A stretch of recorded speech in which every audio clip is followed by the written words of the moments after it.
جمل یا صفین میں جو واقع ان کا بڑا اس میں رول رہا ہے، جو میں نے ریسرچ میں دیکھا ہے کہ ان کا بالکل، کیونکہ ان کو تو پیسے دے کے کوئی بھی لڑوا سکتا تھا، تو یقیناً جو اس میں مسلمانوں کی شہادتیں ہوئی ان میں ان کا رول تھا۔ اور باقی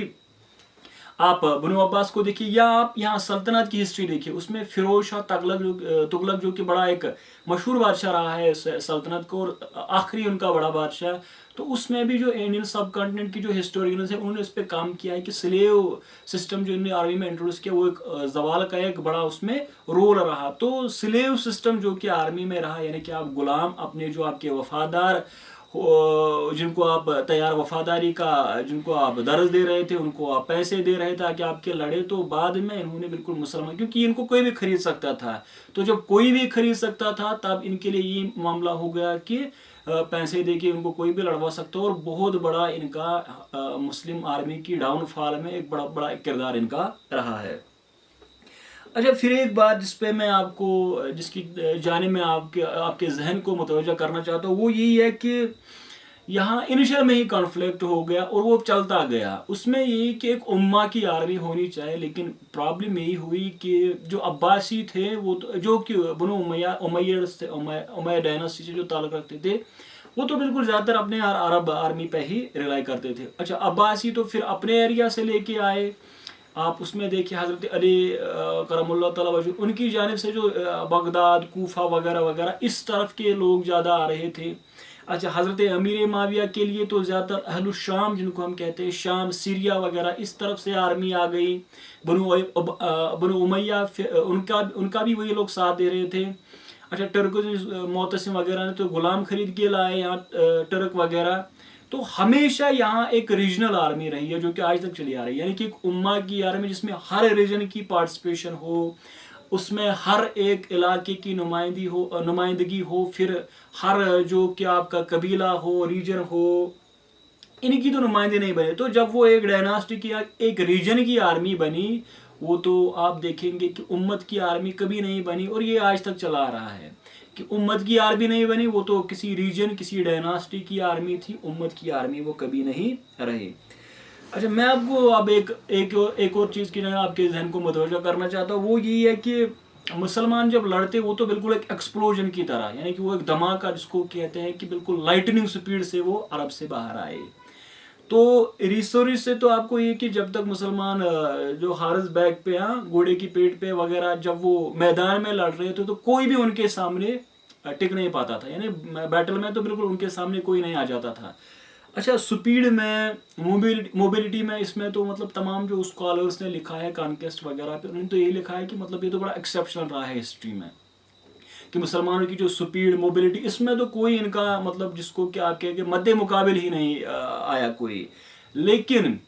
جب نیوی کی بات آئی، جو کہ حضرت عثمان کے دور میں، حضرت فاروق اعظم کے دور میں بھی اس پہ پہلے بات ہوئی تھی، حضرت عثمان کے، پھر حضرت امیر معاویہ، تو جب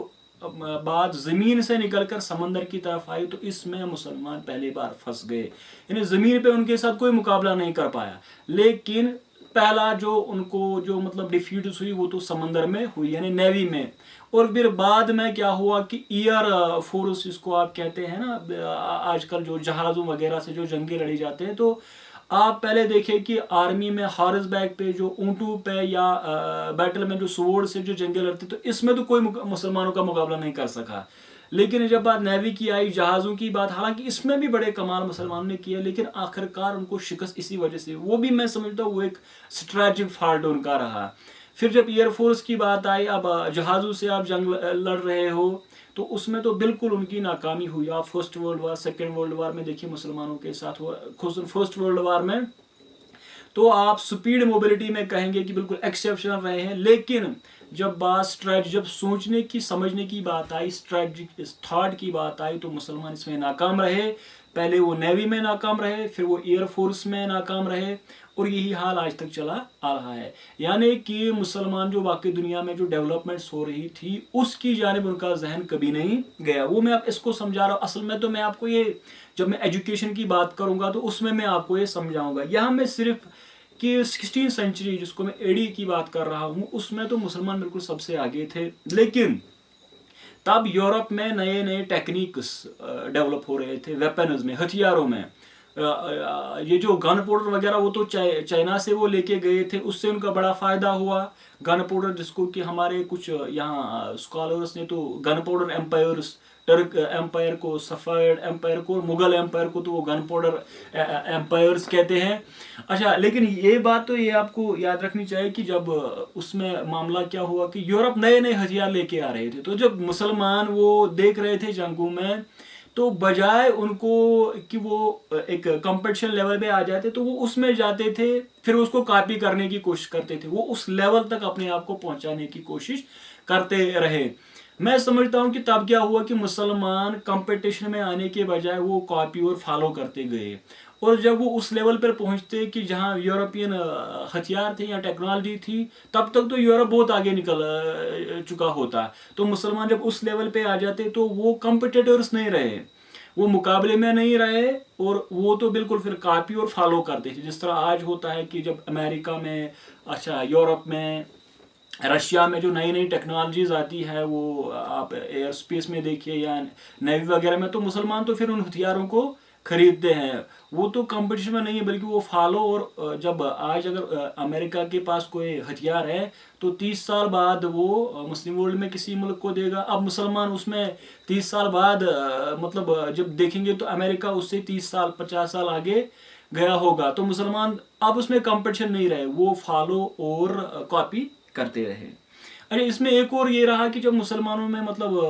ٹریڈ ان کا ڈیکلائن ہوا، پھر تو وہ بہت کم اس پہ بھی خرچ کرنے لگے. یعنی آرمی نیوی پہ مسلمان بہت کم خرچ کرنے لگے کہ پاورٹی ایک بڑا ان کے لیے ایک فیکٹر رہا کہ اب وہ اپنے لوگوں کو کھانا کھلاتے، تعلیم کا انتظام کرتے، ہیلتھ کیئر کا انتظام کرتے، یا پھر وہ ہتھیار خریدتے. تو غریبی کا، پاورٹی کا ایک بڑا اس پہ مطلب ڈٹرمنٹر فیکٹر بنا، ایک اس پہ بڑا اس کا اثر رہا کہ اب مسلمان اس لیول یا اس جگہ نہ رہے کہ وہ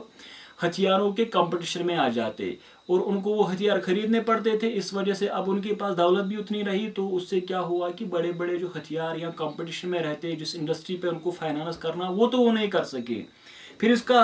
20 سینچری میں اب اس پہ بڑا ایک اور فیکٹر ہوا کہ اب تو بڑے وہ ویپنز جو ہے وہ کاسٹلی ہو گئے، اب ان کی قیمت بھی بہت زیادہ بڑھ گئی ہے. تو مسلمان اب وہ غربت پہ، ہیلتھ کیئر پہ، ایجوکیشن پہ خرچ کرنے کے بجائے اب وہ ہتھیار خرید رہے ہیں. تو اس سے بھی ایک نگیٹو امپیکٹ مسلم ورلڈ پہ پڑ رہا ہے کہ جو پیسہ ان کو ہیلتھ کیئر پہ، ایجوکیشن پہ، ایسے انجینئرنگ پہ، سائنس ٹیکنالوجی پہ خرچ کرنا چاہتے، وہ ویپن آرمڈ ریس پہ وہ خرچ کر رہے ہیں. اب کیونکہ وہ کئی صدیوں سے اس میں پچھڑ گئے، کمپٹیشن میں نہ رہے، باقی دنیا ان سے بہت آگے چلی گئی، تو اب وہ مجبور ہے کہ اس پہ پیسہ خرچ کرے. لیکن ہوا تو یہ بالکل آپ 15ویں 16ویں صدی میں ہی اس کو دیکھیں گے کہ مسلمان کمپٹیشن میں رہنے کے بجائے اس میں وہ سیدھے چلے گئے کاپی اور فالو کرنے میں. میں اس میں ایک اور فیکٹر آپ میں بتانے جا رہا ہوں آخر میں، وہ یہ کہ جو اسلام کی آرمی انیشل میں، یہ تو ایک اسٹیٹ آرمی تھی کہ سارے لوگ جو جتنے بھی پروفیٹک ٹائم میں یا خلافت کے ٹائم میں جتنے بھی لوگ تھے وہ سارے آرمی والے بن گئے. ردا جو ارتداد ہوا، جب لوگ منکر ہو گئے حضور صلی اللہ علیہ وسلم کے وصال کے بعد، تو انہیں ارتداد اسلام کے خلاف انہیں بغاوت کی تھی، پھر وہ مسلمانوں نے ان کو ہرا دیا، وہ دوبارہ اسلام میں آ گئے، تو ان کو پھر موقع ملا جو کان کے سیریا اور عراق میں. یہ بڑا ایک وہ بات میں ایک زوال میں ایک بڑا ان کا کردار، میں جب اصل میں عروج امت پہ بات کروں گا تو اس میں بات کروں گا. پھر وہ ریجنل آرمی بن گئی. تو آپ سمجھے کہ آرمی کا کریکٹر بھی چینج ہوتا گیا. ردا وارز میں جن لوگوں نے اس میں حصہ لیا مسلمانوں کے خلاف، پھر انہوں نے دوبارہ اسلام قبول کیا اور ان کو موقع دیا گیا کہ وہ باقی جنگوں میں لڑے. تو یہ پھر حضرت عثمان کے شہادت میں ان کا بڑا رول رہا. اس میں دو طبقوں کا بڑا رول رہا. ایک تو انہی کا مطلب جو کہ ارتداد جنہوں نے کیا تھا، اسلام کے خلاف بغاوت کی تھی. تو اس میں آج میں نے جو بغاوت، تو میں اس پہ بعد میں بات کروں گا. تو میں نے اسٹریٹجک تھاٹ پہ، سلیو سسٹم پہ، ایک امہ کی آرمی، پھر فالوئنگ اور پاورٹی، ان مسائل پہ میں نے بات کی. تو انشاءاللہ ہم اس کو آگے لے جائیں گے. اور اب میں جو اگلا ہمارا پارٹ ہوگا اس میں ڈائریکٹ اب ایجوکیشن پہ آ جاؤں گا، کیونکہ 2-3 پارٹس میں ہم اس کو ختم کریں گے اور اس کے بعد عروج امت پہ ہم بات کریں گے. تو آج ہم آرمی پہ اسی وجہ سے مطلب اس میں نے بات کی کہ یہ ایک بڑا حصہ قوموں